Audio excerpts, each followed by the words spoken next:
Xo'p, 903 megaher pultimizda eshik ochganda avrenkalarni yoqish funksiyasini qanday yoqishligini ko'rib chiqamiz. Uning uchun birinchi va ikkinchi knopkasini bosib turamiz. Signal bergandan so'ng qo'yib yuborib, 4-knopkasini 2 marta bosamiz. 1 2. Birozdan so'ng mashina o'zi signal beradi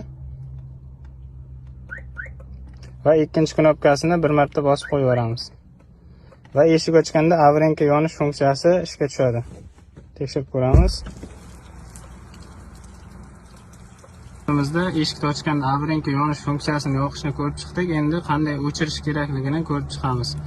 Buning uchun eshikni yopib olamiz va birinchi va ikkinchi knopkani bosib turamiz.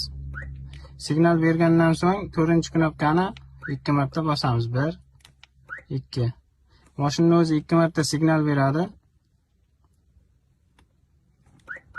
Shundan so'ng birinchi knopkani 1 marta bosib yuboramiz. Shu bilan avrenka yonish funksiyasi o'chadi. Eshikni ochib tekshirib ko'ramiz. Funksiyasi o'chdi.